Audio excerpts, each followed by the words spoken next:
algunos cambios, debe ser que Ah, hubo alguna actualización. sí, sí. Bueno.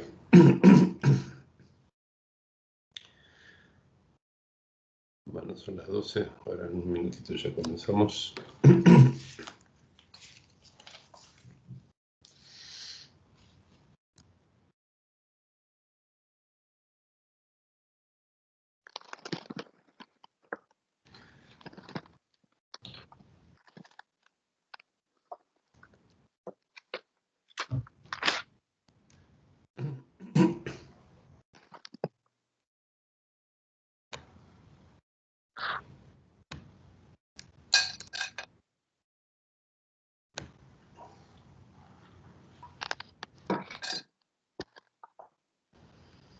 Vos podés dar ingreso a los que están en la sala de espera, ¿no? Sí, sí. Sí. Hola, ¿qué tal, Clarisa? ¿Cómo te va? Hola, ¿qué tal? Estoy acá con el celular porque no sé qué me pasó, pero de golpe veo que no tengo no tengo la aplicación, se me borró de la compu, así que bueno, la tengo que volver a bajar. Bueno, no hay problema. Bueno, vamos a comenzar.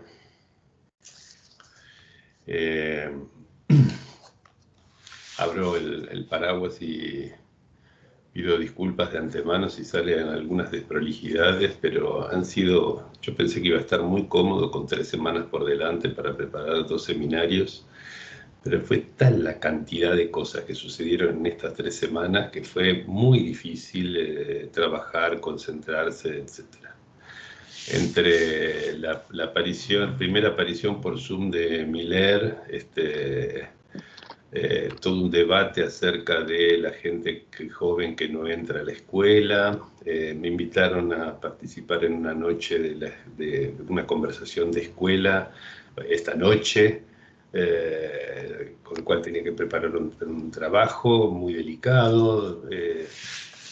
Presenté un trabajo para el Lacan cotidiano por el debate sobre los trans, o sea, cartón lleno.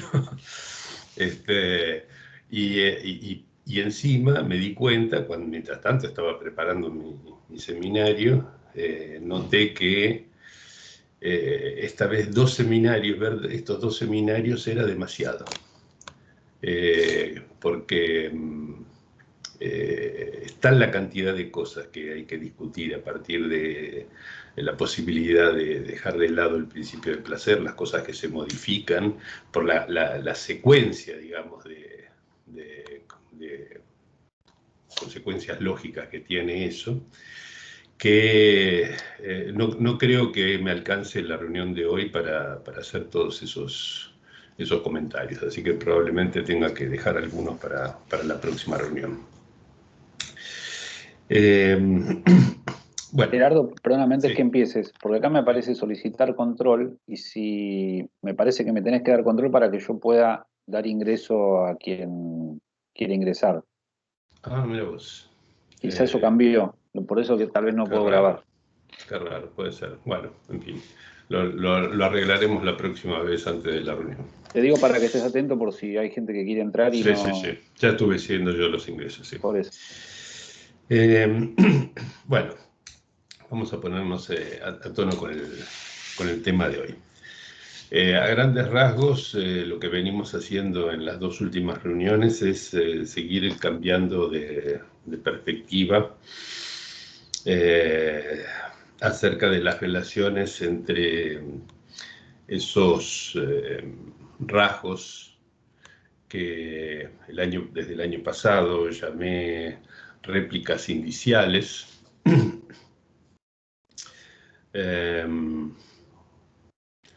Y acá tienen la expresión donde lo publiqué en el librito, digamos, basado en el seminario del año pasado. ¿Qué relación hay entre esos rasgos que llamé réplicas indiciales y el objeto que, como les decía la vez pasada, puede constelarse a partir de ellos, ¿no? Ese es el meollo de la cuestión, ¿no?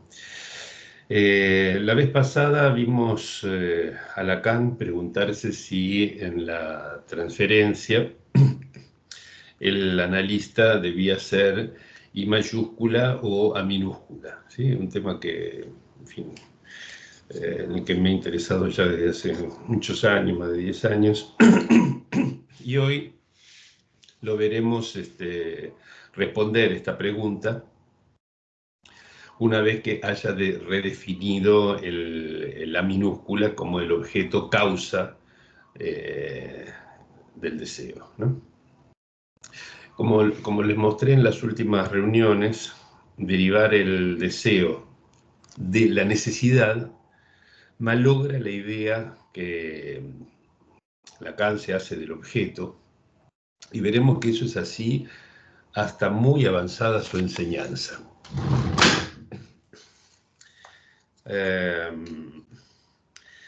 Solo el trauma, les comenté, le permite romper con ese linaje, aunque al precio de reducir por un tiempo el inconsciente freudiano, que es aquel donde el trauma crea la estructura, al inconsciente levi-straussiano, que no incluye lo singular y contingente, esa es la diferencia fundamental. Pero de esa manera él logra incluir en el trauma algo, no sabe muy bien si es significante o signo, pero que se distingue del rasgo unario, del famoso rasgo unario que venía estudiando, por constituir un rasgo singular de goce, ¿no? Como ven, doy muchas referencias a un libro basado en 2 años de seminario de 10 años atrás, porque son cosas que detallé en otros lados y no voy a comentar tanto, si quieren lo leen.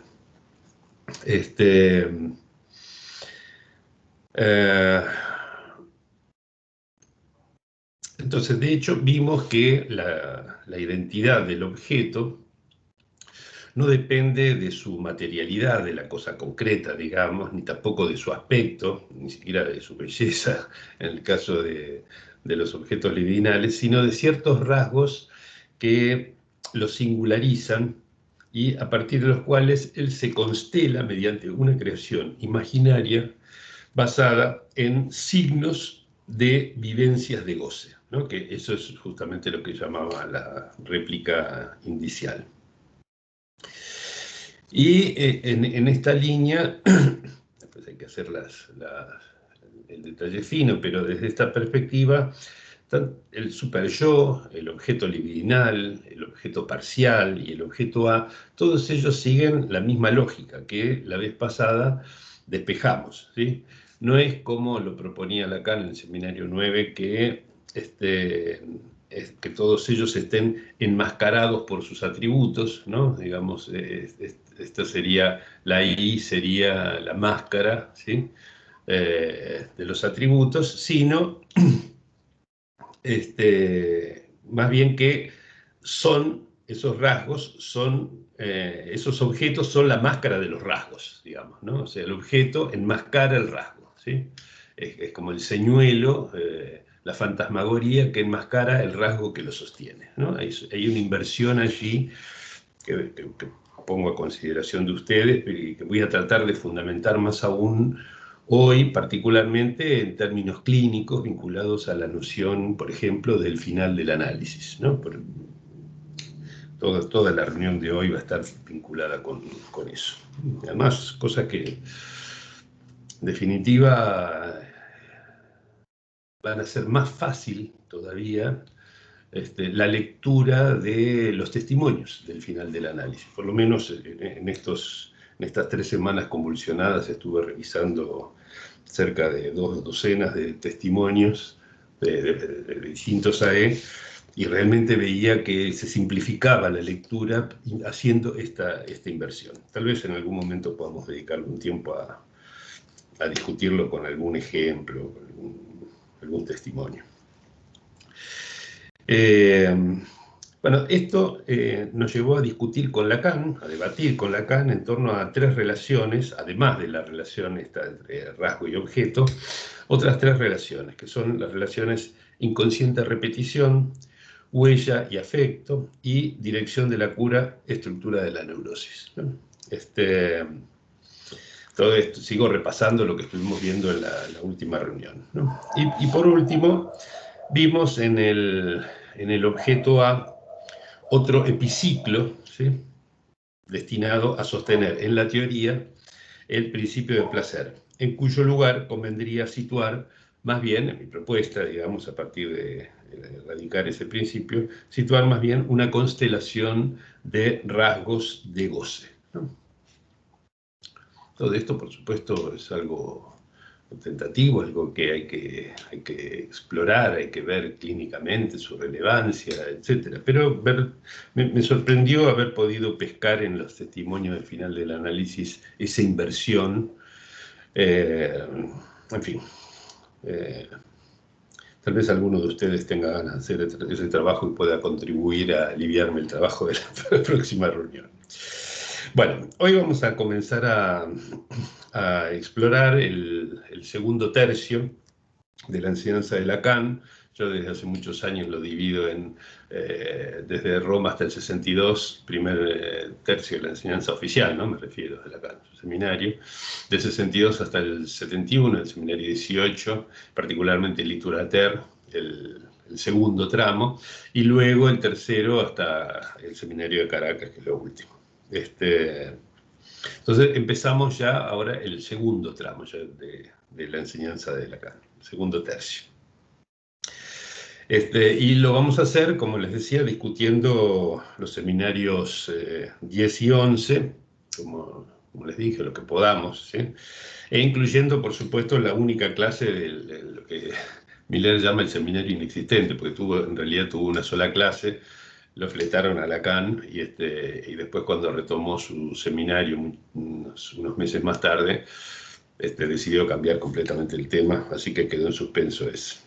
Bueno, puse lo que vamos a discutir hoy bajo la pregunta de a qué apunta el análisis, porque estos seminarios se ocupan en gran medida de elucidar ¿qué es ese misterioso objeto A, causa real del deseo, en el que desde 1962 y por varios años, los años 60 esencialmente, Lacan entiende que se sitúa lo singular, ¿sí?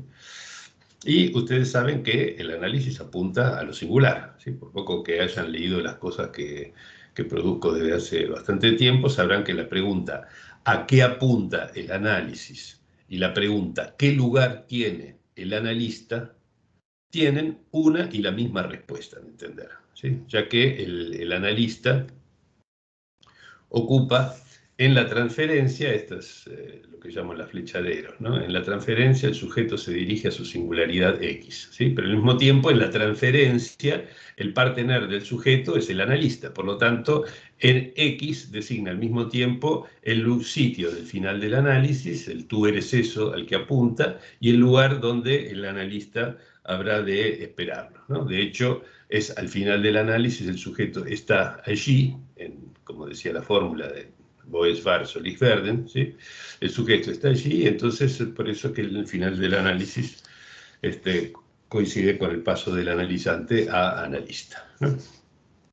Bueno, son cosas también muy someras, muy resumidas, pero para explicar el título de por qué estudiar en detalle el objeto A, que es el tema central de la reunión de hoy, y tal vez gran parte de la siguiente por lo menos, es al mismo tiempo preguntarse a qué apunta el análisis y cuál es el lugar del analista en la transferencia, ¿no?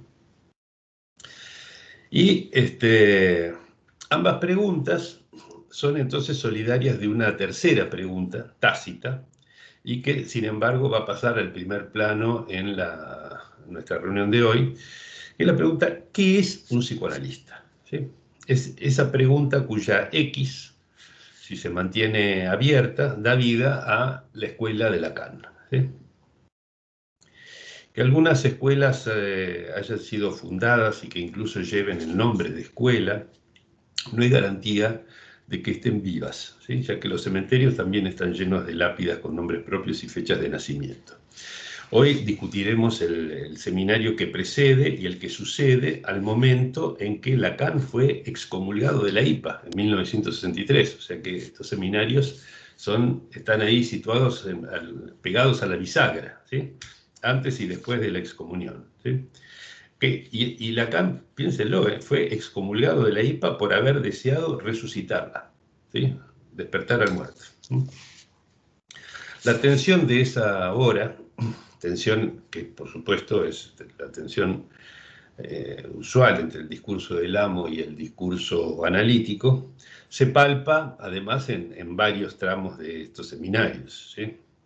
Por ejemplo, poco antes de la excomunión, acaecida en 1963, Lacan habla de la tranquilidad que arruina desde la escisión desde 1953, ¿no? Esa tranquilidad arruinada desde que se separaron los dos grupos franceses, y que él arruinó, digamos, y que hizo de él un enseñante y no un profesor, ¿sí? Por eso es que sigue arruinando la tranquilidad, digamos. Un profesor, en fin, puede dejar a todo el mundo tranquilo. Un enseñante es otra cosa, ¿sí? Y es más, se refiere allí a la continuación de su seminario en condicional, ¿sí? Dice, tendremos que retomar este tema el año que viene, si todavía estamos todos aquí, si el año próximo todo ocurre de tal forma que pueda proseguir mi seminario, etc. ¿Sí?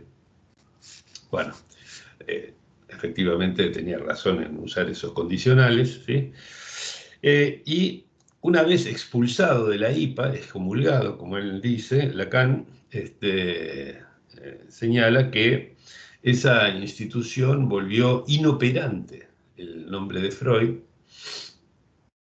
a lo cual él respondió contrariando la pendiente que la llevaba hacia la impostura, ¿no?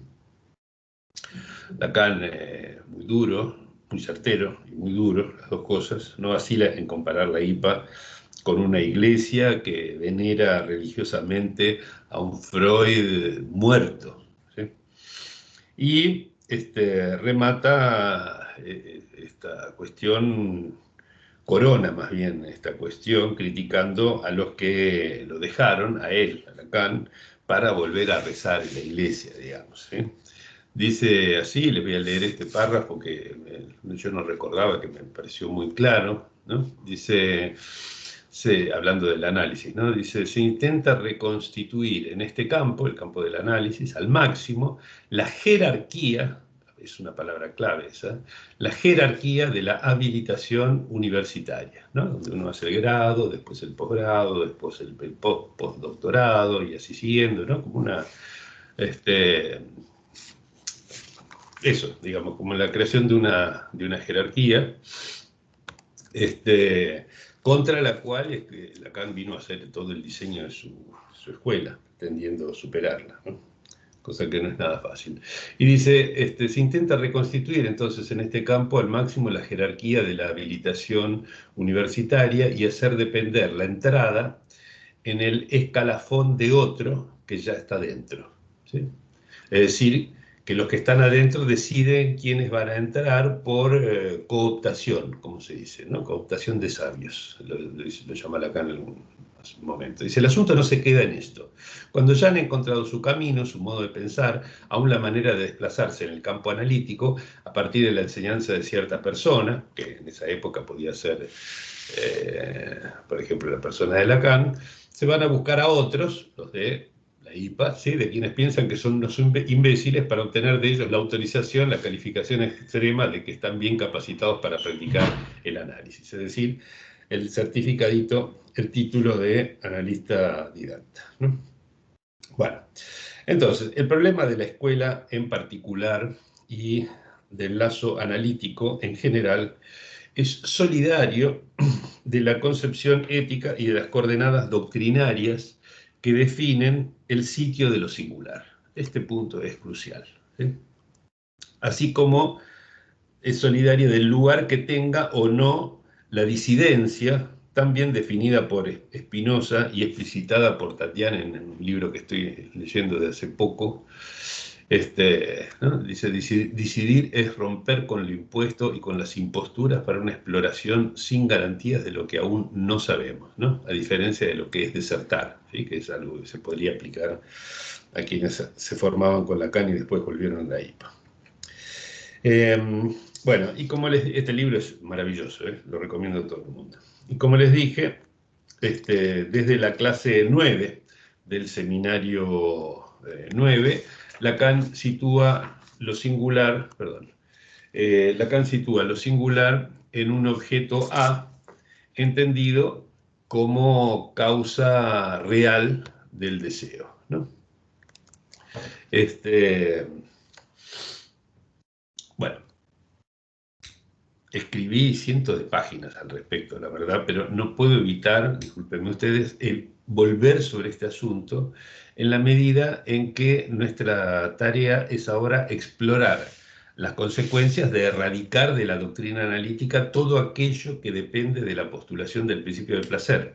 Y vimos que esto no deja indemne el objeto A, que es precisamente lo que define lo singular, aquello a lo que apunta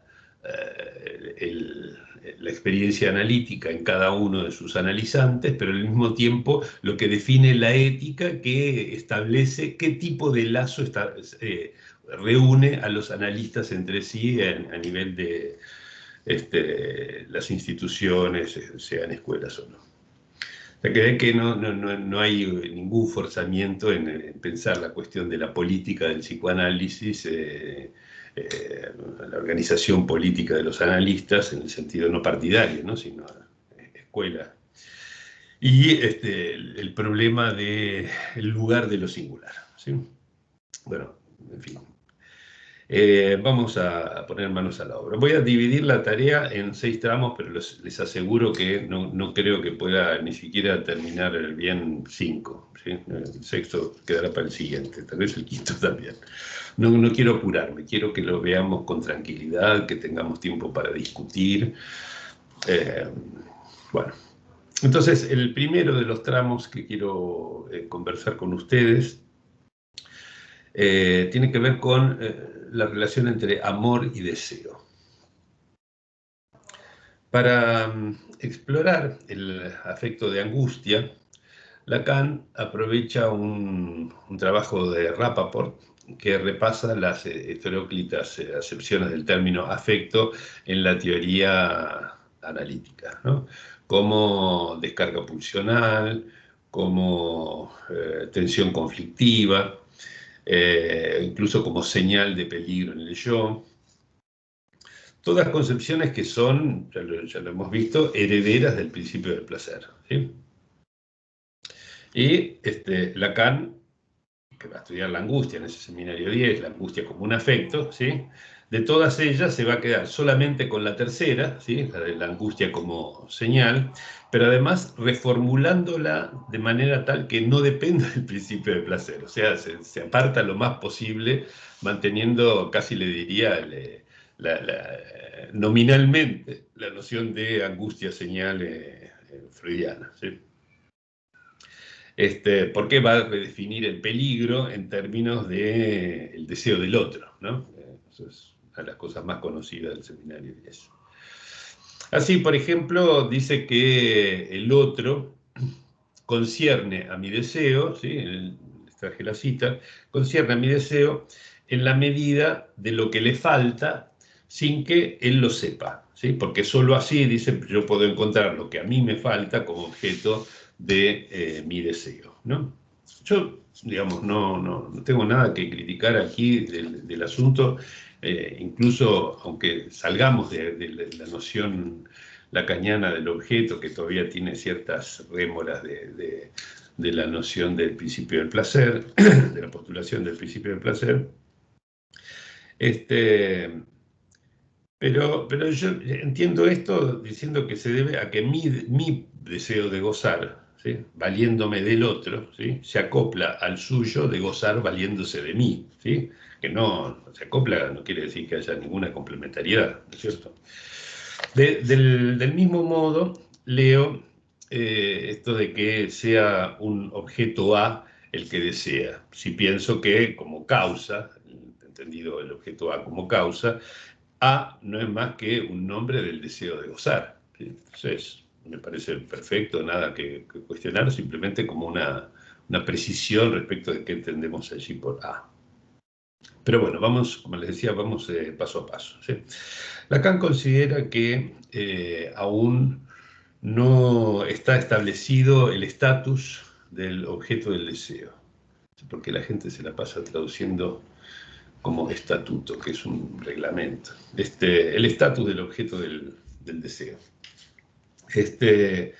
Y además dice que ese estatus se confunde con lo que en él representa la imagen especular, ¿no? Ese I prima de A, como lo llaman en el grafo, ¿no? La imagen especular.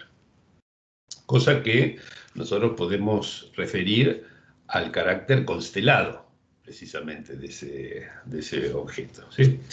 Y agrega que él escribió famoso texto de Subversión del sujeto, Dialéctica del deseo en el inconsciente freudiano, que les comento fue el primer texto de psicoanálisis que leí en mi vida, ¿sí? Antes de haber leído una línea de Freud, leí Subversión del sujeto de Lacan, cuando tenía 17 años. Él dice que escribió, le tengo un cariño especial por eso, a ese escrito de Lacan.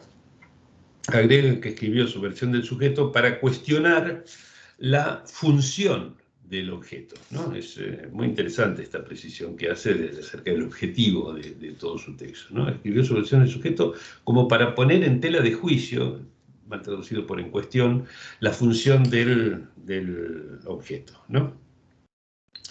Cosa que vuelve a ser imprescindible también para nosotros si descartamos el principio del placer, porque el objeto y el deseo deben, como decíamos, realmente deben demasiado a esta postulación del principio del placer, ¿no?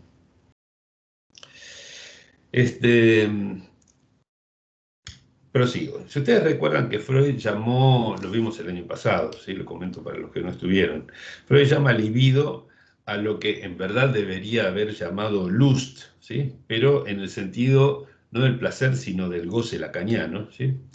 Si ustedes recuerdan eso, captarán por qué también conviene revisar entonces la noción de libido, ¿sí? Cosa que de ahora en más va a ser sistemático en este seminario, ¿sí? Cada vez que aparezca tenemos que abrir bien los ojos.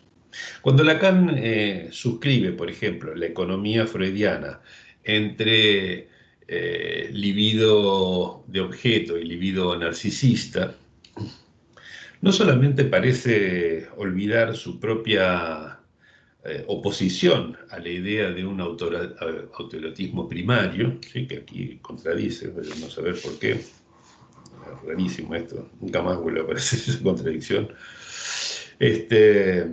No solamente parece haber olvidado eso, sino que favorece, además, que sobre ese desliz se monte, no favorece intencionalmente, digamos, pero favorece a los que siguen después, que leen estas cosas, ¿sí? Que sobre ese desliz se monte la noción hoy difundida, muy difundida, de un autismo general del goce, ¿no? Como si el goce fuera por naturaleza autista. Cosa que, conjugada con el hecho de que nada es sin goce, cosa que creo que todo analista está de acuerdo con eso, llevaría a universalizar la categoría clínica del autismo, o a desdibujar por lo menos la frontera entre el autismo como categoría clínica y un autismo difuso, universal, creando así una nebulosa adicional allí donde aún faltan muchísimas luces, realmente.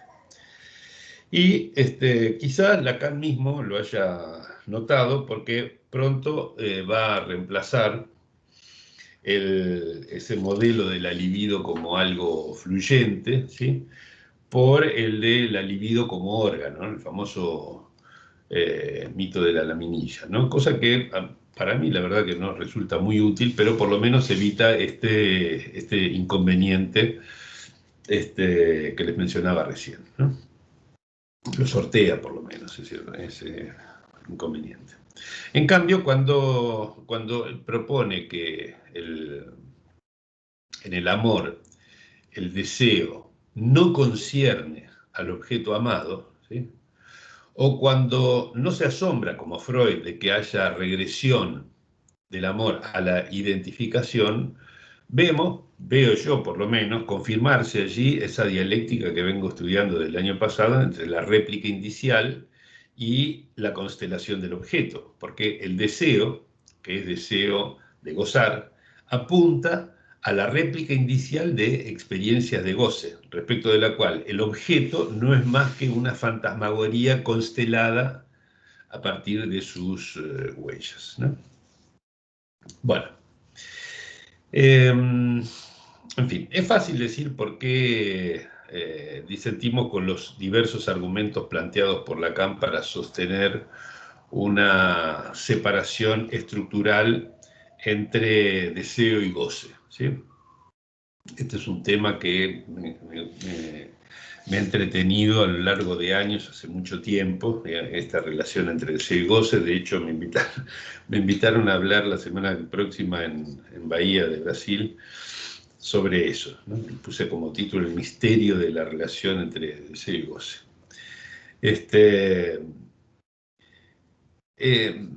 Digo, yo me opongo a esa separación estructural que plantea en esta época Lacan entre deseo y goce, ¿sí? Porque, primero porque si hay algo que escapa a la regla clásica, según la cual, fíjense el banquete, ¿no? Digamos que es un punto de apoyo importantísimo de Lacan, todo el seminario 8, digamos, gira alrededor del comentario de este banquete, y particularmente lo que dice Sócrates en el banquete. Ahí les pongo una línea importantísima del banquete, casi al principio del discurso de Sócrates, donde, charlando con Agatón, le dice que es necesario que al que desea le falte la cosa que desea, ¿sí?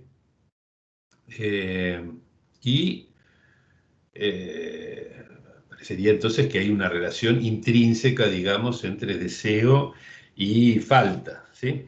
Pero les decía, si hay algo que realmente escapa a esa regla clásica, según la cual a quien desea le falta lo que desea, es precisamente el deseo de gozar, ¿sí? Es lo que, a mi entender, como pudo, Freud llamó constancia del empuje pulsional, y sobre el cual, si tengo tiempo, voy a volver con algunas cosas que dijo Lacan al respecto. En fin, lo difícil es no ver que cada vez que el deseo es definido en función de un resto, como lo hace Lacan, resto metonímico, lo llama en varios lados, ¿sí? Cada vez que aparece ese objeto definido en función de un resto, tanto la regresión, ¿sí?, como la alucinación heredan su dependencia de ese modelo de la necesidad, ¿sí? Por más que se lo lleve al plano mítico, ¿sí? Modelo de la necesidad que está anclado, como ya lo discutimos varias veces, en el principio del placer. O sea que erradicar el principio del placer tiene consecuencias en toda esta cadena de cosas. Y finalizo este primer punto observando que si el fantasma es, como dice Lacan, un anhelo ingenuo, el fantasma neurótico es perverso porque el deseo de gozar lo es, ¿sí? O sea, no tiene ninguna relación con ninguna forma normal de sexualidad que se pueda llegar a definir, ¿sí? El goce partout, por todos lados. Bueno, fin del primer punto. Segundo punto, el principio del placer, ¿sí? Tema central de nuestro año, aunque no el centro de nuestra reunión y nuestra discusión de hoy no está exactamente allí, sino más bien el objeto. Pero bueno, ¿qué podemos decir de la cuestión del principio del placer en esta época de la enseñanza de Lacan? ¿Sí? A mí, la verdad que a veces me sorprenden los epiciclos que Lacan dibuja para superar los impases freudianos, cosa que hace a menudo, digamos, pero sin destronar el principio del placer, ¿sí? Como, por ejemplo, cuando dice que el goce del síntoma es displacentero porque atraviesa la barrera que le da ese principio, ¿no? Es muy llamativo realmente. Pero pese a eso, nota que con ese principio, en la repetición, las cuentas no cierran, no hay nada que vaya bien, digamos, del Wiederholen es repetir, ¿no? No cierra, digamos, con el principio del placer ni con el principio de realidad, ¿no? Ese es el tema de más allá del principio del placer, justamente, o si quieren, de la erradicación del principio de placer, ¿sí? En nuestra perspectiva. Entonces, no cierran las cuentas, ni siquiera para Freud, se da cuenta Lacan, digamos, ¿no? Que ahí hay un problema para Freud. Dice, si el sujeto, si para el sujeto reproducir en sueños el recuerdo del gran bombardeo, ¿no? Los sueños de las neurosis traumáticas, representa un problema, lo mismo en cambio parece tenerle sin cuidado cuando está despierto. ¿Sí? Entonces, ¿sí? ¿Por qué estaría la repetición en juego allí, digamos, en la vigilia también, ¿no? Y también nota que la repetición no se reduce al automatismo significante, ¿sí? Sino que tiene otra dimensión, ¿sí? Lo sugiere, sí, digamos, pero dice, me parece inevitable encontrar esa otra dimensión en nuestra, en nuestra experiencia, en nuestra experiencia analítica, ¿sí? Pero noten que si nosotros erradicáramos el principio del placer, se explicaría mucho más fácil esta función de la repetición, sencillamente por el deseo de gozar. No es necesario hacer ninguna hipótesis adicional, ¿sí? O sea que, como les decía, muchas veces no solamente obtenemos, gracias a esa erradicación del principio del placer, obtenemos una consistencia mayor, ¿sí? En la teoría, sino que además en muchos de sus aspectos se simplifican, ¿sí? Justamente porque se eliminan esos epiciclos innecesarios. Bueno, ya les he dicho, ¿se escucha y se ve bien, Diego? No estoy mirando la pantalla ahora. Sí, perfecto. Sí, bárbaro. Sí, sí. Ok, continúo. Entonces, a ver cómo estamos de tiempo. No sé, no creo que pueda llegar a ver ni 4 puntos hoy. Bueno, veamos. Igual no pienso apurarme. Decía, les dije por qué no suscribo que ese principio, que el principio del placer sea homeostático. Entre otras cosas, lo más sencillo para verlo es que una homeostasis es la búsqueda de un equilibrio, ¿sí? Y un equilibrio implica que cuando las cosas se van por el lado del exceso, hay que reducirlas, y si se van por el lado del defecto, hay que incrementarlas, ¿sí? Mientras que el principio del placer es un principio de descarga, ¿sí? Es decir, en ningún momento busca corregir las cosas en un sentido contrario. Si fuera un principio homeostático, que no lo es en ninguna perspectiva, hasta se podría hacer más fácil la compatibilización entre la compulsión de repetir el principio del placer, pero no lo es, ¿sí? No tiene nada que ver con un principio homeostático. Así que esto no lo suscribo en absoluto. Y agrego que tampoco acepto que el deseo se sostenga franqueando, como dice Lacan, el límite, el umbral que ese principio le impone, ¿sí? Porque eso realmente haría del deseo un nuevo síntoma y hasta un equivalente de la pulsión misma, ¿no? Que también, digamos, como dice Lacan, es la única forma de transgresión permitida respecto al principio del placer, que es todo lo mismo, la pulsión, el deseo, el síntoma, todo igual. Son evidentemente aproximaciones demasiado gruesas de Lacan que no podemos aceptar cuando las sometemos a un examen fino, digamos. O sea que, en definitiva, me parece que acá Lacan cae en la red del principio del placer, ¿sí? No siempre pasa esto, ni mucho menos, ¿sí? Por ejemplo, escapa de esa red cuando dice que habla de esa necesaria derivación de la excitación por miles de canales cada vez que en uno de ellos la excitación llega a ser demasiado intensa. Ahí estamos, eso es más o menos lo que dice el proyecto, ¿sí? ¿No? Recuerdan, una gran cantidad, entonces invade toda una red más grande de neuronas, ¿no?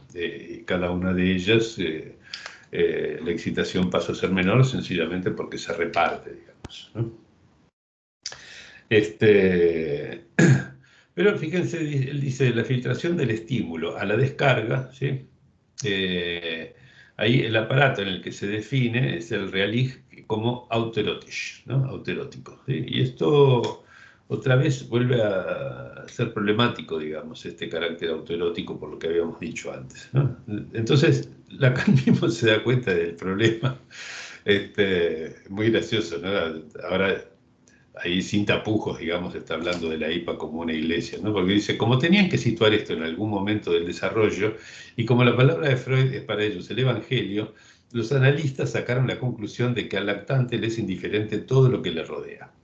Es como para preguntarse cómo no se ha desmoronado todo en un campo cuyos observadores atribuyen un valor tan aplastante a los artículos de fe por encima de la propia observación. A fin de cuentas, si hay algo que a nadie se le ocurre pensar cuando observa un lactante, es que se desinteresa por lo que entra en su campo de percepción, ¿sí? Los objetos están desde la época más precoz, etc. ¿Sí? Cosa que verdaderamente es una crítica muy importante de Lacan a esta idea, que en realidad no es solamente de los postfreudianos, ¿sí? Freud mismo lo introduce, ya lo vimos el año pasado, solo que Lacan pretende dejarlo a Freud un poquitito aparte de esa metida de pata. Bueno. Entonces, también podemos acompañar a Lacan cuando destaca en el masoquismo la voluntad de goce, ¿sí? La voluntad de gozar angustiando al otro, ¿sí? Pero no deja de sorprender, a mí por lo menos, hasta qué punto sigue resultándole difícil despegarse del modelo que llega a la pulsión partiendo de la necesidad. Fíjense este párrafo del seminario 10, por ejemplo, ¿no? Dice, no he dicho que la satisfacción del orgasmo se identifique con el lugar del goce. Parece incluso irónico subrayar el poco de satisfacción, aunque sea suficiente, que aporte el orgasmo, ¿sí? Cosa que es cierta, porque iba a ser lo mismo y a producirse el mismo punto que aquel otro poco ofrecido por la copulación a la mujer, ¿no? Bien, la distinción entre los goces, vamos bien con esto. Ahora dice, no basta con decir vagamente que la satisfacción del orgasmo es comparable a lo que llamé en el plano oral el aplastamiento de la demanda bajo la satisfacción de la necesidad. Que no baste con decir eso quiere decir que eso es solo una primera aproximación muy vaga, ¿sí? Pero comparar la satisfacción del orgasmo con el aplastamiento de la demanda bajo la satisfacción de la necesidad es otra vez poner el goce sexual, orgásmico en este caso, ¿sí? En el lugar de las necesidades, ¿sí? Lo cual es un despropósito total, realmente, es un muy mal punto de partida. Entonces ahora hace el cambio de vía, ¿sí? Como lo comparó con el plano oral, dice, en el plano oral la distinción entre la necesidad y la demanda es fácil de sostener. Sí, sí, perfecto, pero él cayó, el propio Lacan cayó en las redes de pensar que se podía pensar el deseo como el resto entre la demanda y la necesidad, ¿sí? Y no tiene nada que ver con eso, ¿sí? Lo vimos con mucho detalle ya desde el comentario de Freud, ¿sí? Mientras que fuera de allí, dice, no deja de plantearnos el problema de saber dónde se sitúa la pulsión, ¿no? Etcétera. Bueno, no le voy a leer todo esto, pero es verdaderamente problemático cómo la secuencia necesidad, demanda, deseo, pulsión, ¿sí? Sigue teniendo marcas de ese punto de partida en la necesidad, incluso cuando se llega a pensar en la cuestión de la inexistente pulsión sexual, ¿no? O sea que es verdaderamente un problema. Bueno, esto con respecto a ese segundo punto, no voy a detenerme más en esas cosas. Paso al tercero, que es el del deseo de gozar. Desde el año pasado, donde encontramos la expresión Lustsucher en Freud, ¿sí? Buscador de goce, ¿sí? Vengo resaltando, digamos, ese carácter Lustsucher del ser hablante que notamos al correr el velo del principio del placer. ¿Sí? Y ese carácter de buscador de goce del ser hablante es refrendado por muchísimas aserciones de Lacan, aunque, cierto, a veces lo haga con ciertos tropiezos, ¿sí? Por ejemplo,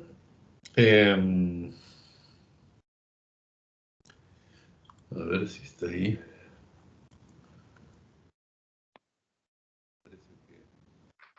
Salté alguna.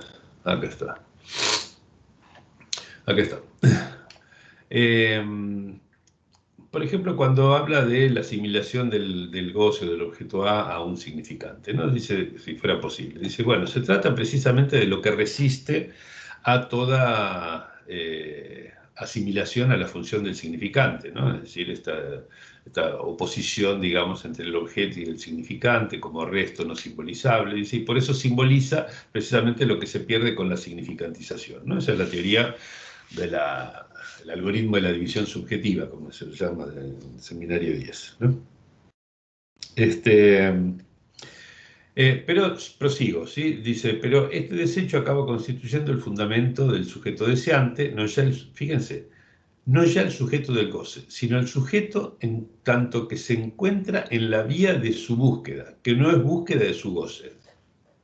Ustedes explíquenme lo que quiso decir Lacan, ¿sí? Pero para sostener la antinomia entre deseo y goce, tiene que decir que el sujeto deseante es un sujeto que busca, pero que está buscando ¿qué cosa? ¿Sí? Está buscando algo que no es su goce, ¿sí? Pero al mismo tiempo, ese es su deseo, lo que lo hace deseante, ¿no? No se entiende. Dice, pero en la medida en que quiere hacer entrar dicho goce en el lugar del otro, que vaya uno a saber por qué querría hacerlo, ¿sí? Como lugar del significante, el sujeto se precipita, se anticipa como deseante. Entonces, ¿en qué quedamos? ¿Sí? No es que como deseante está en búsqueda de su goce y de hacer enganchar ese goce en términos del significante. Hay un enredo ahí de Lacan, ¿sí? Y dice, en el corazón de la experiencia del deseo se encuentra lo que queda cuando el deseo es, digamos, satisfecho, como si hubiera alguna manera de satisfacer el deseo de gozar, ¿sí? Particularmente. Falso final. Está muy bien que diga que es un falso final. Final que es siempre el resultado de una equivocación, ¿sí? Dice, la última vez articulé a propósito de tumescencia el valor que adquiere el falo abatido, ¿sí? Que es como la imagen más cómica que podemos dar de lo que el año pasado Diego Copo proponía como lo que era la realización perfecta del principio del placer, que era la vida desinteresada. Bueno, acá podríamos decir que el falo desinteresado, el falo abatido, sería el falo regido por el principio del placer. Lo único que quiere es estar, que nadie lo moleste, que nadie lo excite. Bueno, en fin. Y además situar el goce en como coincidente con la detumescencia, realmente, no sé, digamos, no sé si uno goza en el momento en que se le baja. Por lo menos los hombres, parece que en ese momento no gozan mucho. Bueno, todo esto lo digo con un poco de humor, pero para que vean que no necesitamos tragar al pie de la letra todo lo que nos diga Lacan. Conviene mantener siempre un ojo crítico, lo mismo con cualquier autor, con Freud, con Miller, con quien sea, conmigo mismo también.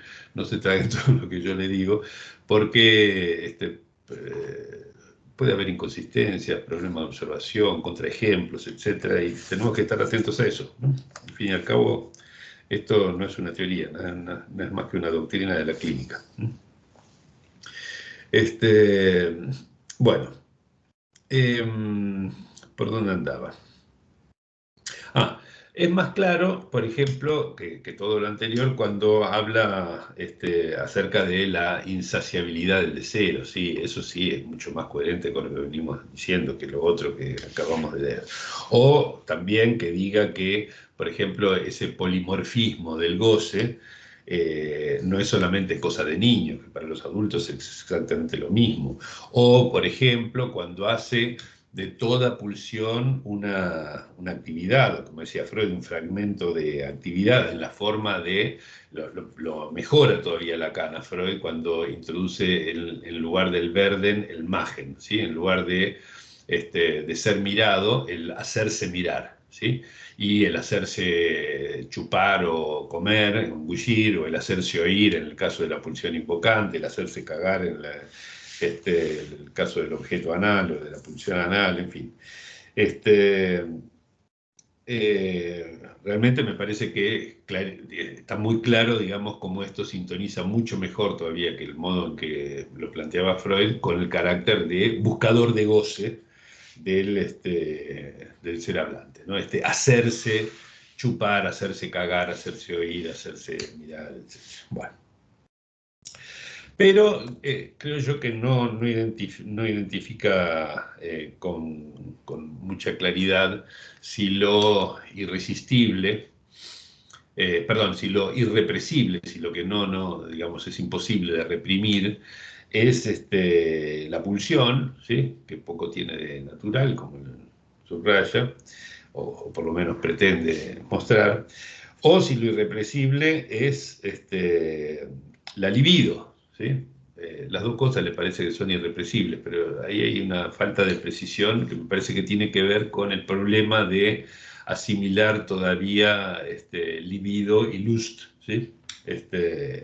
Y quedar pegado entonces al principio de placer. Bueno, de todos modos pesca Lacan muy bien que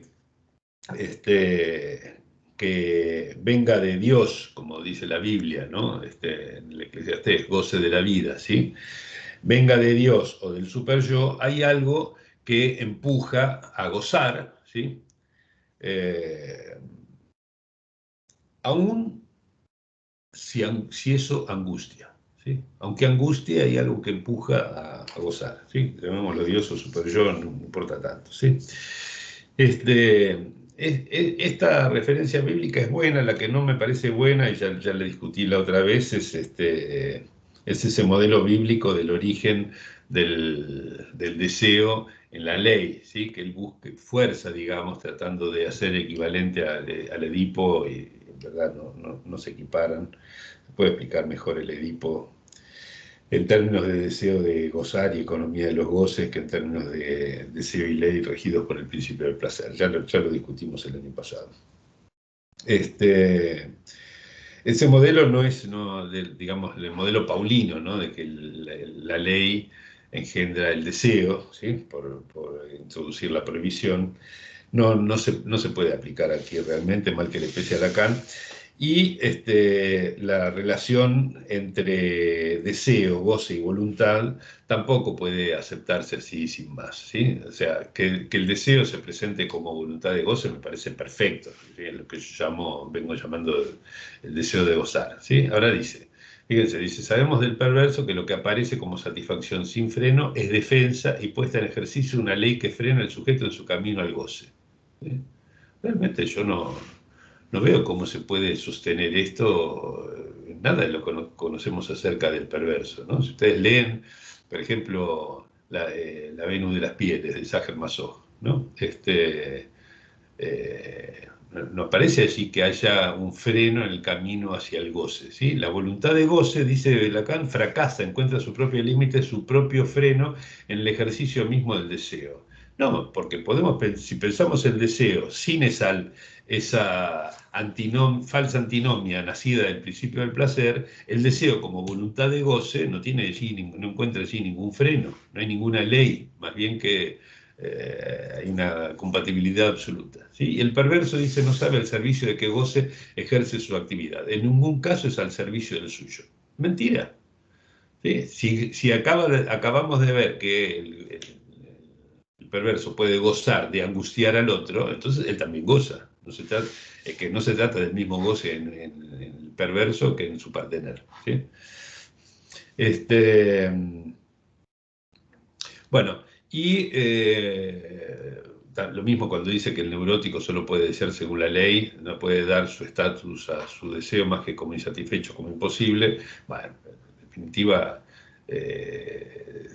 tenemos ahí el mismo forzamiento, ¿sí? Si pensamos en que lo único, que todo se reduce a la existencia de un deseo de gozar en función de ciertas réplicas indiciales que quedaron allí marcadas, entonces desea según la ley que le impone no la prohibición del incesto, el Edipo, la cultura o lo que sea, sino la ley que le impone su programa de goce, ¿sí?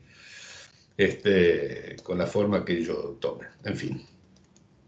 Voy a terminar este tercer punto señalando la dificultad de Lacan para evitar caer por el tobogán biológico a pesar de todos sus esfuerzos de significantización, ¿sí? Por ejemplo, fíjense en esta página del Seminario 10, ¿no? Dice, en el proceso el Seminario 10, por otra parte, parece un manual de anatomía en algunas partes, de fisiología también, ¿no? O sea, las referencias biológicas pululan, ¿sí? De una manera tremendamente llamativa, que no se ve así en ningún otro seminario, ni antes ni después de este, ¿sí? Por eso encontramos de estas cosas que aquí les muestro muchísimos ejemplos. Tomo uno solo. Fíjense, dice, en el proceso de la parte masculina de la copulación, siempre nos estamos refiriendo al circuito estímulo-respuesta, como si fuera aceptable la homología de la descarga orgásmica con la parte motriz de ese circuito, ¿no? Cosa que es tal como lo pensaba Freud, ¿cierto? ¿Sí? Por supuesto, dice, nosotros no estamos en eso, ni Freud tampoco. Eso es lo que llamé la operación lacaniana. Nosotros no estamos en eso ni Freud tampoco. Freud estaba en eso, sí, claro que sí, lo dice casi con los mismos términos que acaba de parafrasear Lacan, ¿sí? Él planteó el problema de saber por qué en el placer sexual el circuito no es, como en otros casos, el más corto para volver al nivel del mínimo de excitación, sino que hay una, es femenino, una Vorlust, ¿sí? Un placer preliminar, tal como lo traducen, que consiste precisamente en elevar todo lo posible ese nivel mínimo, ¿sí? Eso lo discutimos el año pasado, está en el problema del placer previo, como se lo llama, el placer preliminar, está en los 3 ensayos, ¿sí? Que consiste, digamos, en elevar, dice, todo lo posible ese nivel mínimo. Dice, ¿y por qué interviene el orgasmo a partir del momento en que se interrumpe la elevación del nivel vinculada al juego preparatorio, ¿no? Como si fuera un momento en el cual se eleva el nivel, se eleva el nivel, hasta un momento en que ya no se eleva más, ¿no? Y en ese momento es donde aparentemente se produciría el milagro. Alguien entró con un micrófono abierto. Elsa. Elsa va a pagar. Elsa Biederman. Va a pagar. Por favor. Ahí está. Gracias. Porque había un... Ahí está. Bueno. Hola Elsa, aprovecho para saludarte. Elsa es una querida amiga de Montevideo, Uruguay. Bueno, estábamos... me perdí un momento.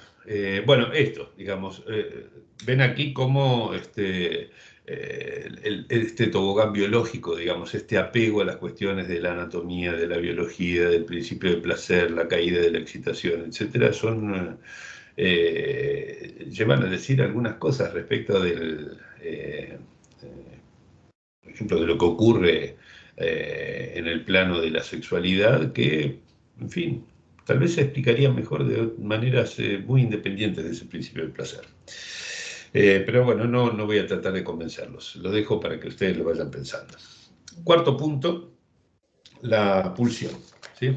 Esa pulsión que Lacan nos invita a explorar, y como somos lacanianos porque discutimos con Lacan, le hacemos caso, ¿sí? Y entonces exploramos... ¿Alguien habló? Alguien está con el micrófono abierto y produce eco. Voy a silenciar a todos, disculpen.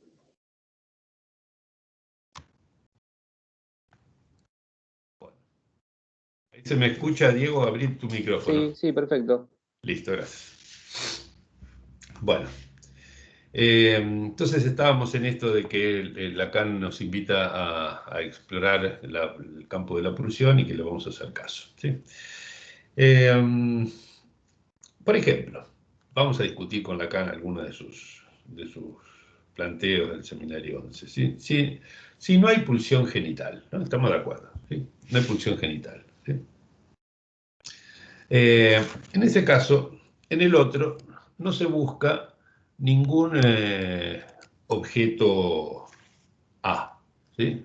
Como dice Lacan, ¿sí? Lacan dice que se busca en el otro un objeto A, ¿sí? Pero si no hay ninguna pulsión genital, en el otro no vamos a buscar ningún objeto A, mal que le pese a Lacan, ¿sí? Porque esa idea de que en el otro vamos a buscar un objeto A, ¿sí? No es más que el error nacido de la cruza, fíjense esto, de la cruza entre un modelo de la pulsión apoyado en la necesidad, por ejemplo, el hambre, ¿sí? Y una vivencia de satisfacción que se heredera del principio del placer, ¿sí? Si ustedes quitan el principio del placer, y por los dos lados se elimina el modelo de la pulsión apoyado en la necesidad y el modelo de la vivencia de satisfacción, entonces no tiene por qué concluirse lo que concluye Lacan aquí, de que vamos a buscar el objeto A en el campo del otro, ¿sí?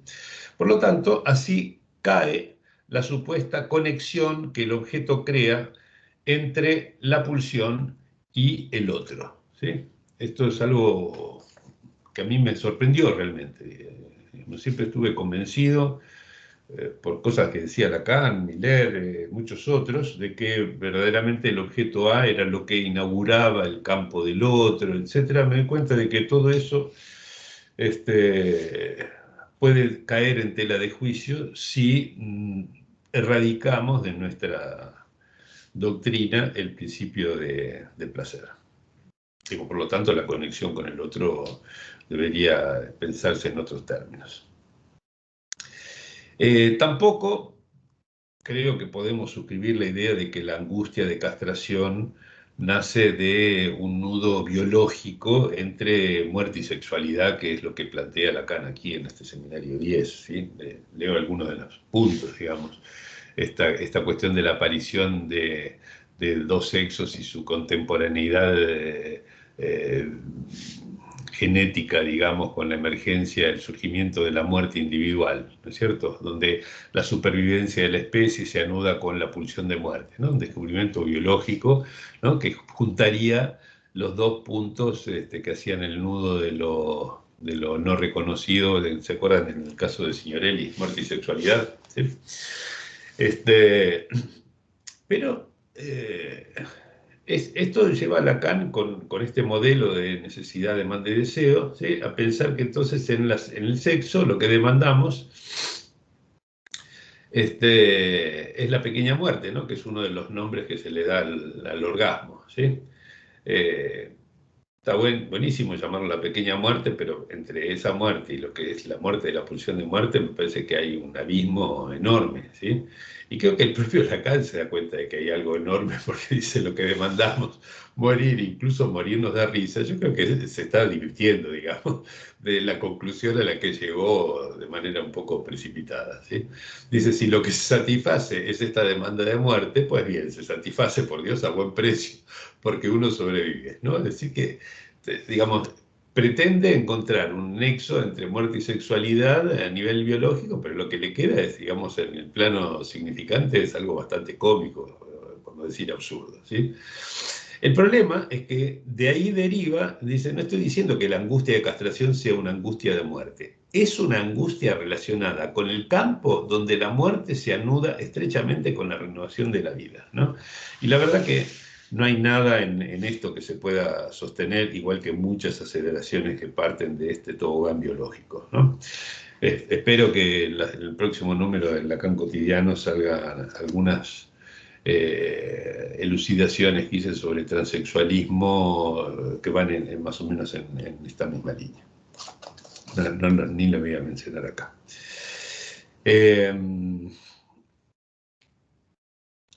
Bueno, tampoco pienso que podamos suscribir la idea de fundar en la pulsión de muerte la curva, ¿no? Lo que dice, lo que llama Lacan la curva de realización de la sexualidad, esa que tiene este dibujito famoso en el seminario 11, ¿sí?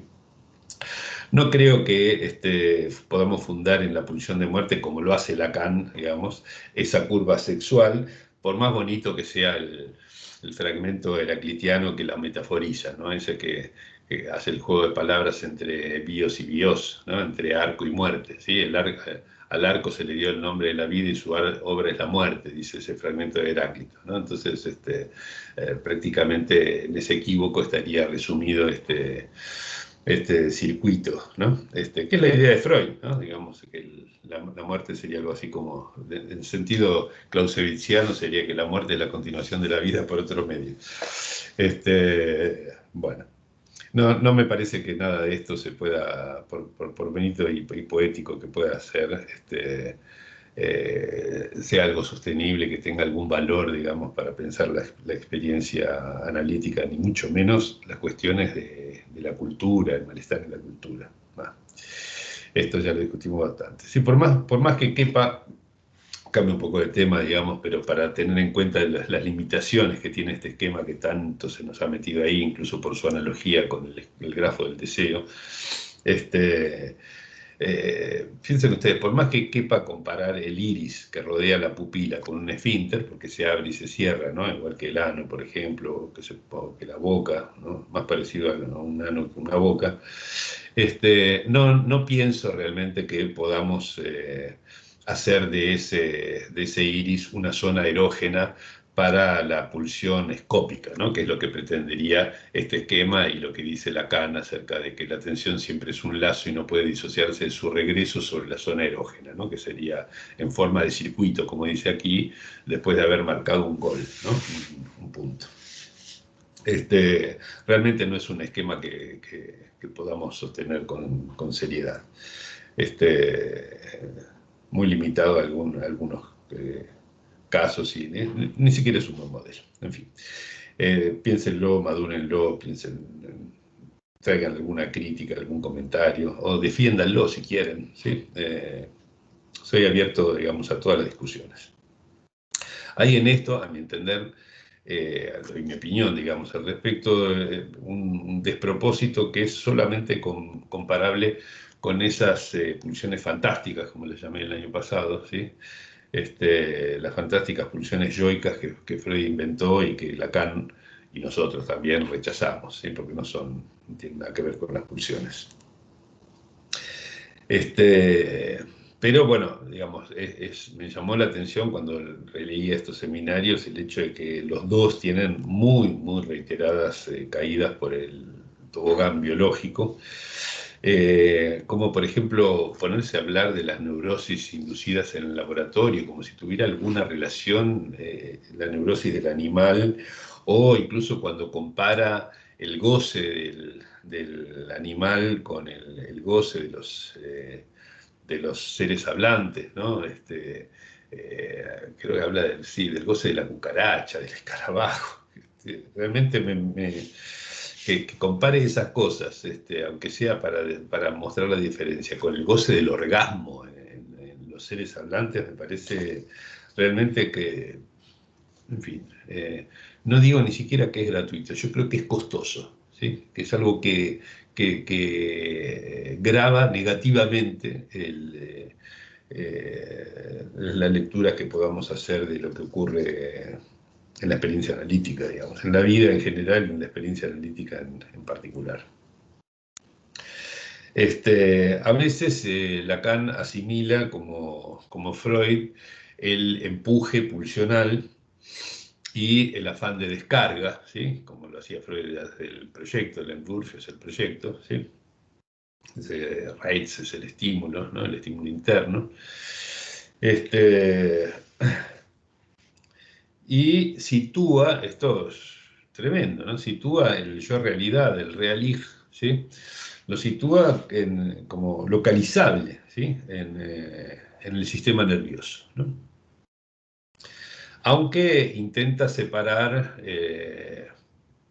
la pulsión respecto de la necesidad, particularmente las necesidades del hambre y la sed, ¿sí? Diciendo que Freud la separa, ¿sí? Cuando en verdad, aquí les traigo la referencia, Freud incluye hambre y sed dentro de las pulsiones, particularmente dentro de las pulsiones yoicas, ¿no? En las conferencias, en las nuevas conferencias. Lo que sí evita es patinar junto con Freud en la relación de ontogénesis y filogénesis, ¿sí? Se llama una confusión, también en los pretendidos estadios del desarrollo, ¿sí? Lo sustituye por la noción de encuentro, ¿sí? Encuentro que se puede traducir como tige, ¿sí? No tique, como dicen algunos, sino tige, ¿sí? En griego, que es como suerte, encuentro, fortuna, digamos, ¿no? Como, feliz encuentro se saludaban los griegos antiguamente, ¿no? Eutugía, ¿sí?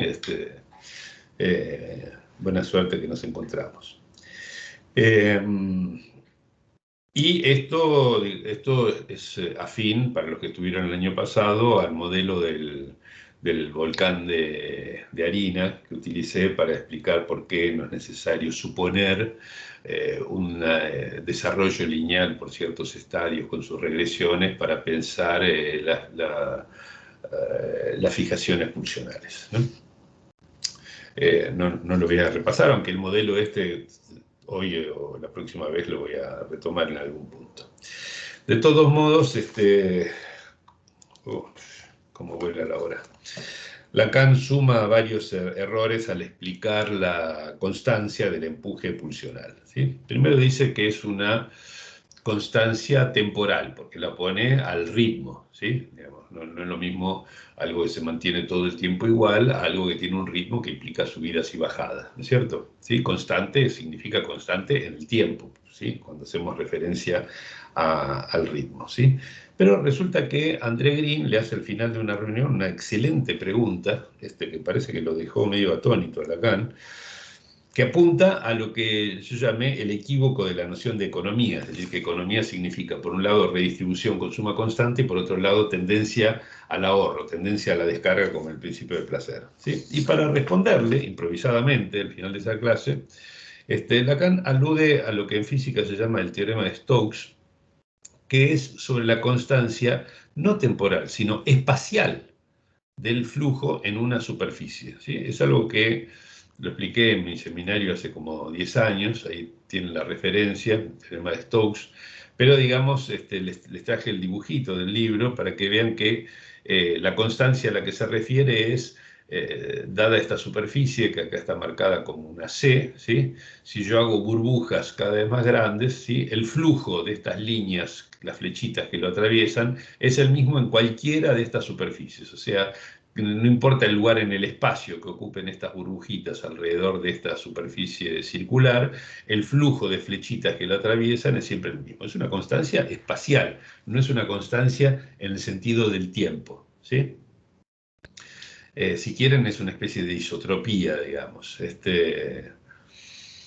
Y si del empuje de la pulsión que discutíamos recién pasamos ahora a su meta, pensada desde Freud como la satisfacción, veremos que Lacan busca distinguirla de la meta del hambre, ¿sí? Dice, no es como la fiera que sale de la guarida, busca dónde hincar el diente y vuelve satisfecha, ¿no? Como si fuera ese el esquemita del circuito de la pulsión.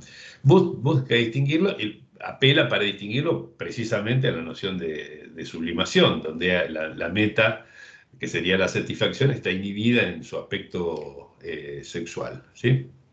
Además de que se llega a esa satisfacción sin represión alguna, o sea, es un modelo, esto está discutido ya por Freud en Pulsiones y Destinos de Pulsión, ¿sí? Y eso es lo que le impone interrogar qué es este asunto de la satisfacción, como dice allí a continuación, ¿sí?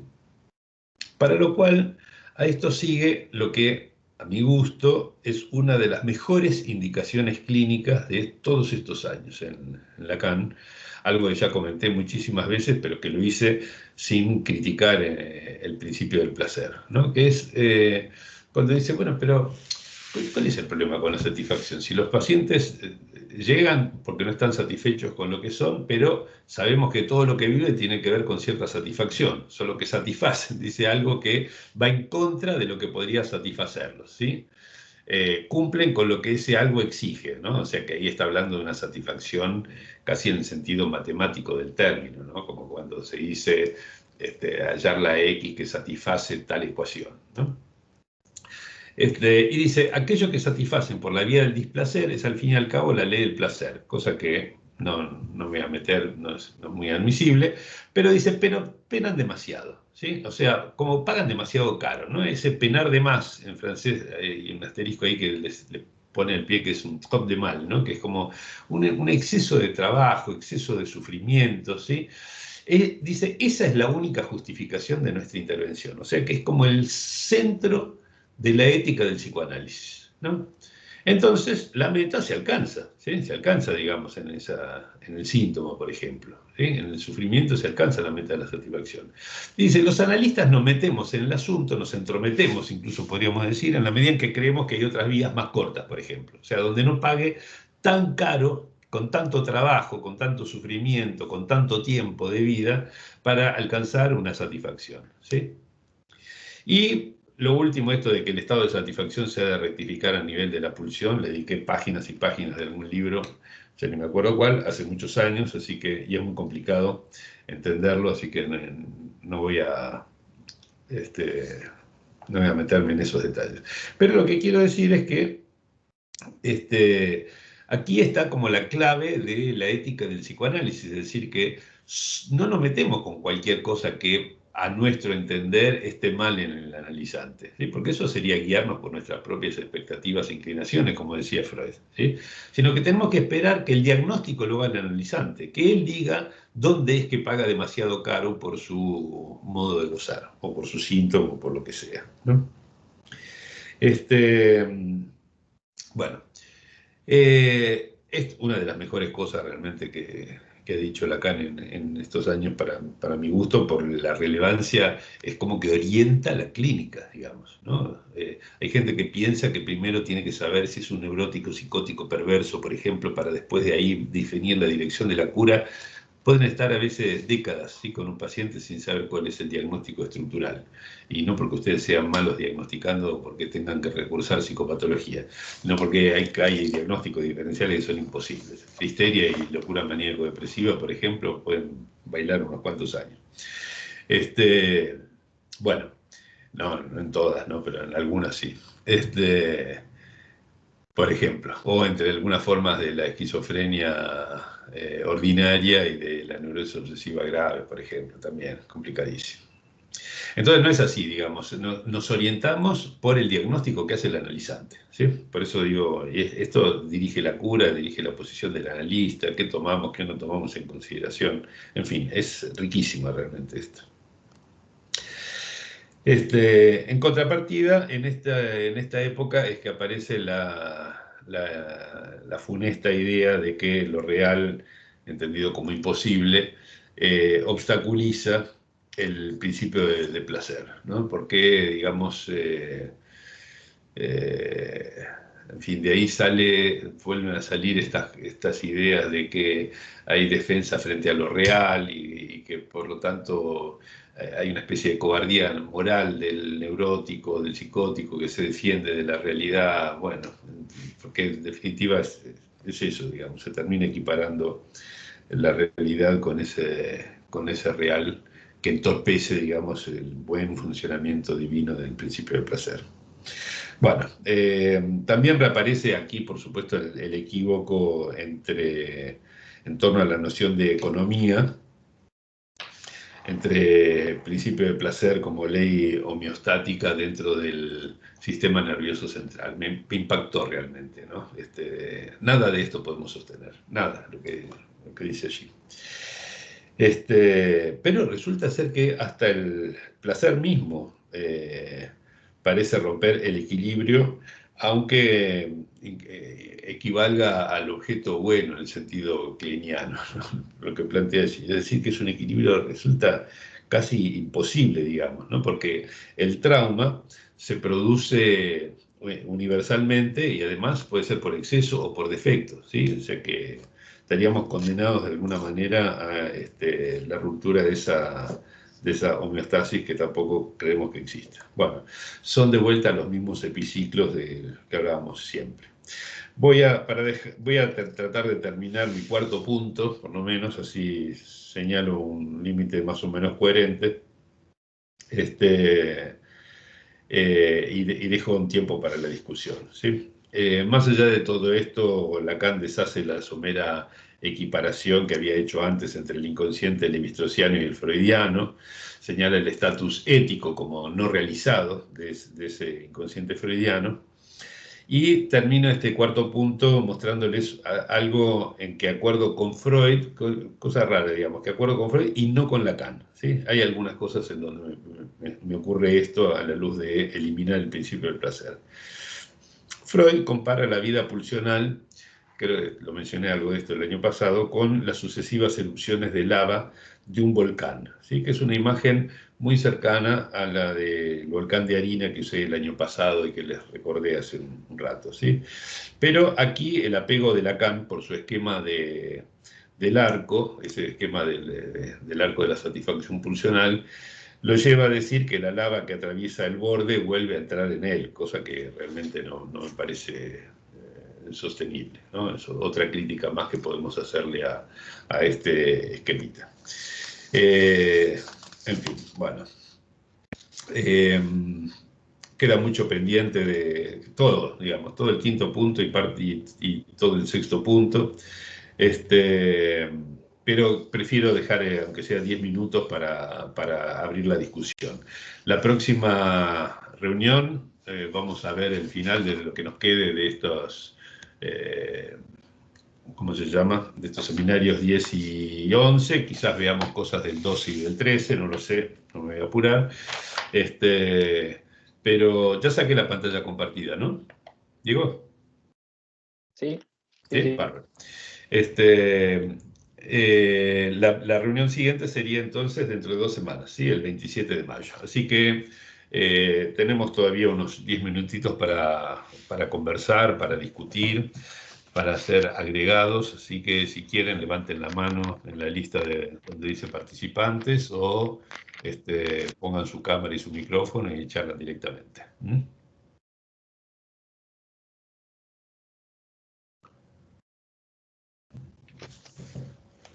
A pesar de haber dejado 2/3 de la discusión afuera para la próxima vez, prefiero realmente haberlo hecho así como lentamente. Verónica quiere hacer una pregunta. Espera. Ah, bueno, ok. Verónica, hola. sí. ¿Qué tal? Bueno, qué bueno que comenzaste con la referencia de Diego Taitian, Spinoza disidente, en el sentido que me parece que te posicionas como un disidente que intenta romper con lo impuesto y explorar sin garantías. Entonces, yo de todo lo que dijiste me parece muy interesante. Lo gozo en el sentido que en realidad me parece complicado de todas esas cosas que tú mencionaste el día de hoy y de todo voy a tratar de irme al punto que me pareció a mí importante y que te quiero hacer una pregunta. Dices, explorar el campo de la pulsión, así como Lacan nos incitó o nos invitó.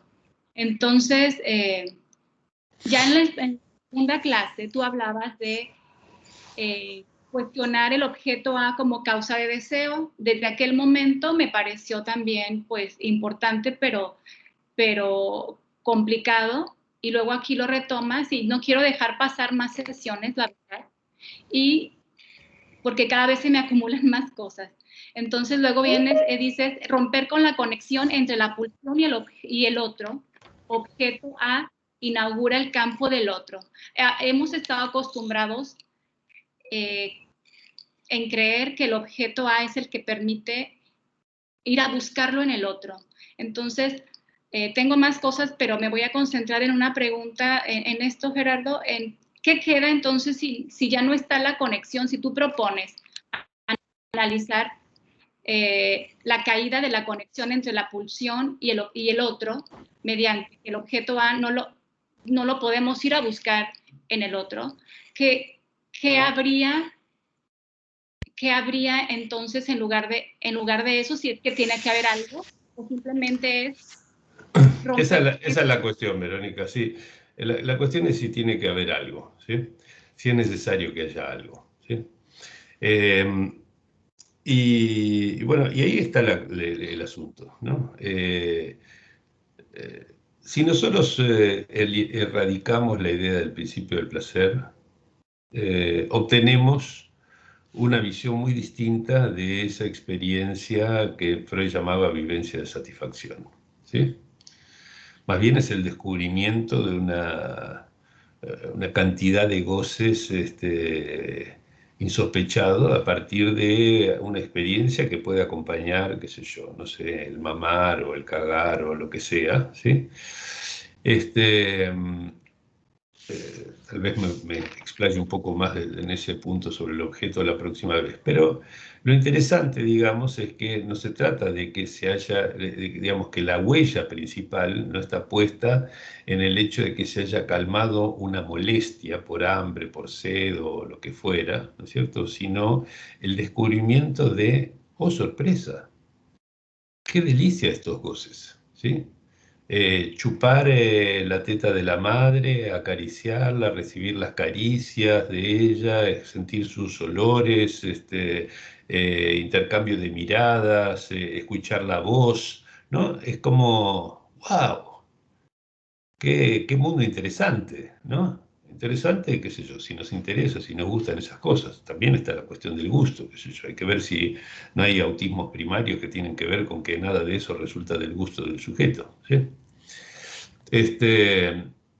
Pero la cuestión es que si hay algo que queda marcado como una réplica a partir de ciertos indicios, de huellas, esto que llaman la réplica indicial, ¿sí? De esos descubrimientos, ¿sí? Eh, el campo del otro no está separado del campo del sujeto en el momento en que esas huellas se producen, ¿sí? Porque no hay una distinción entre yo y no yo, que es algo que solamente se produce a posteriori del estadio del espejo, ¿sí? Entonces, la creación del otro, la separación respecto del otro, es más bien un problema, ¿sí? Que un dato de partida del cual nosotros podamos tomar la referencia para pensar en el puente necesario del objeto A para enganchar al sujeto con el otro. Es un cambio de perspectiva total. Que aún a mí, que estoy pensando en esto en primera persona, porque lo vengo pergeñando, me cuesta, cada vez caigo otra vez en pensarlo en términos de que el otro preexiste al sujeto, bla, bla, bla, que desde el punto de vista significante es cierto, ¿sí? Entonces, es un desafío pensar si es que necesitamos, ¿sí?, inaugurar el campo del otro por medio del objeto A, ¿sí?, que era la teoría clásica, ¿no? Digamos, la pulsión inaugura el campo del otro porque el objeto A pertenece al campo común, digamos, de las pulsiones parciales y el del otro, que es el famoso esquema de Miller en el síntoma charlatán. O bien, el lazo con el otro es primero, ¿sí?, justamente debido a las experiencias de goce, y luego se produce la separación respecto del otro por medios diversos, ¿sí? Es decir, que habría que incluso repensar a la luz de esto la dialéctica de alienación y separación, ¿sí? Porque tal vez la separación es anterior a la alienación en ese punto. ¿Está? Hay muchas cosas para discutir a partir de aquí, pero yo creo que no son preguntas banales, ¿sí? Así que agradezco mucho la pregunta. Y con respecto a la primera parte, de la referencia de Tatián, de Diego Tatián, del libro ese de Spinoza, Disidente, creo yo, digamos, que eso es lo que Lacan trataba de transmitirnos, ¿sí?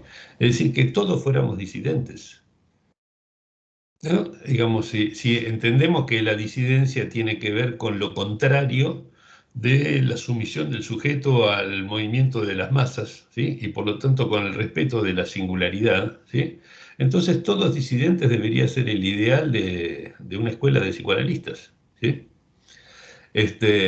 Lo cual no quiere decir que tratemos de hacer grupitos y que cada uno se vaya por su lado y se haga su propia institución. Todo lo contrario, ¿sí? Es justamente, Miller definió muy bien en el año 91, 92, en la época de la fundación de la MP, qué era la orientación lacaniana. Y la orientación lacaniana era un debate sostenido. Debate, ¿sí? No es que todos tengamos las mismas referencias y que nos apoyemos en lo que dijo fulano mengano, ¿está?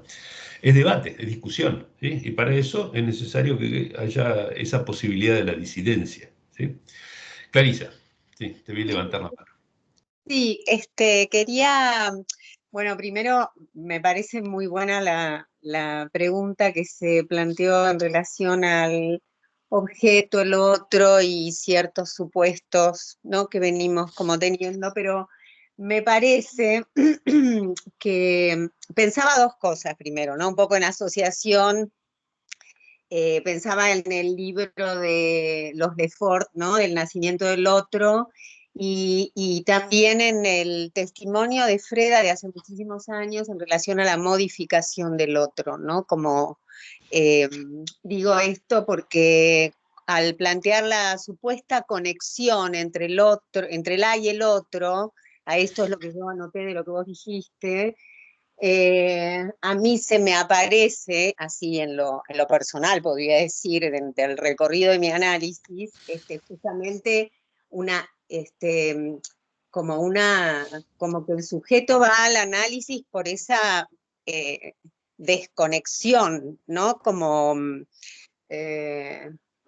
desconexión que lo afecta en su vida, digamos, ¿no? Por eso aparece, a ver, no sé si soy clara con lo que quiero decir, pero ahí aparece también lo que dijiste al principio de que ibas a hablar de la X, ¿no? Del final del análisis y del lugar donde el analista estaría, porque sería como digamos, el tercer elemento para poder entender si es conexión, si es desconexión, en qué punto vamos al análisis con eso propio tan sufriente y el valor de esa X que nos permite un poco,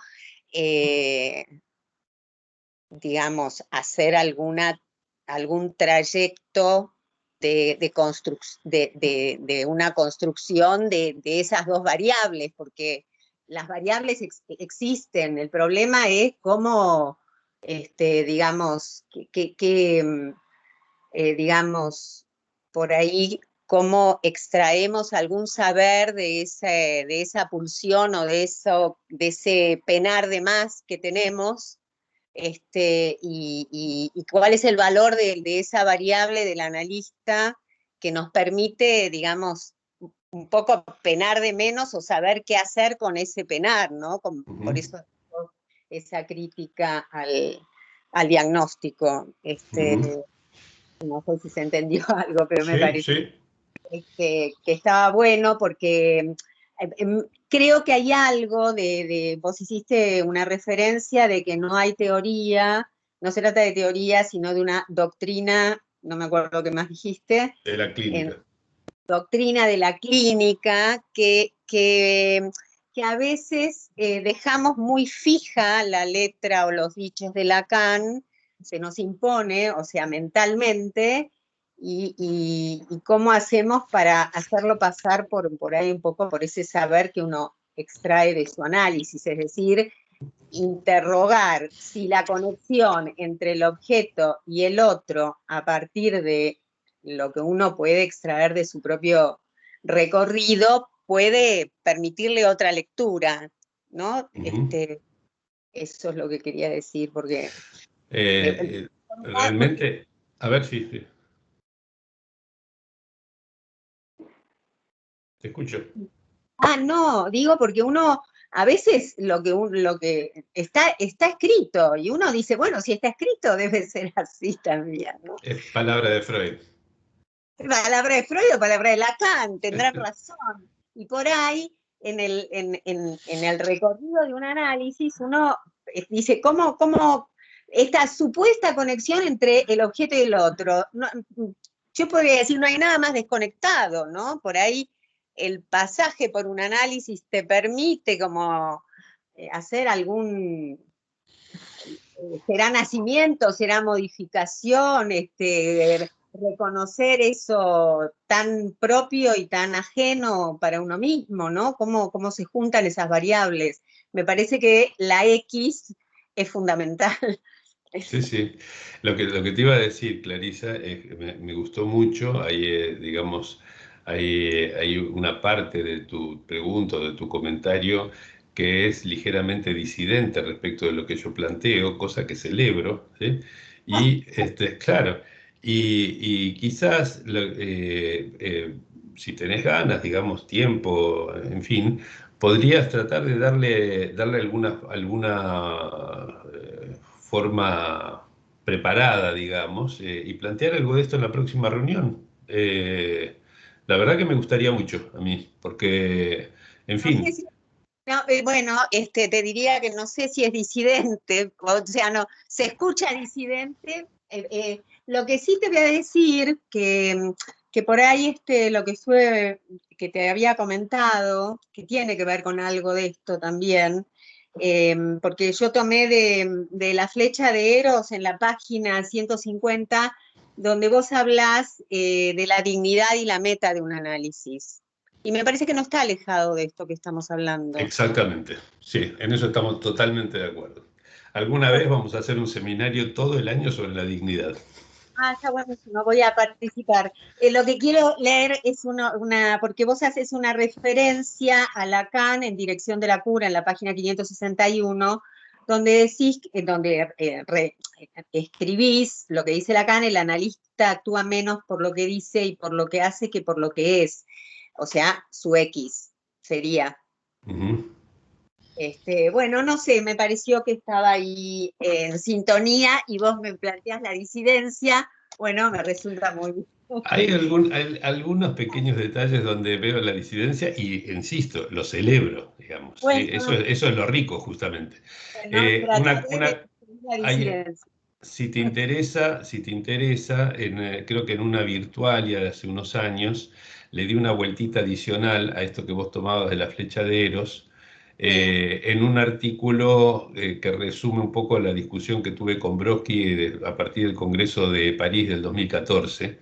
El artículo se llama La dimensión inter, ¿sí? Está en una virtualia de hace, no sé, 6 años, 7 años por ahí, ¿está? Pero para ver esta cuestión de qué se vale, digamos, eso que deja como saldo el análisis, ¿sí? ¿Cómo se usa para ser un analista? ¿Está? ¿Ok? Bueno, vale. Bueno, nos pasamos un montón de la hora. Agradezco mucho a todos la presencia, y nos vemos entonces en 2 semanas, ¿ok? Adiós. Saludos, que la pasen bien. Gracias, Gerardo. Hasta luego. Gracias.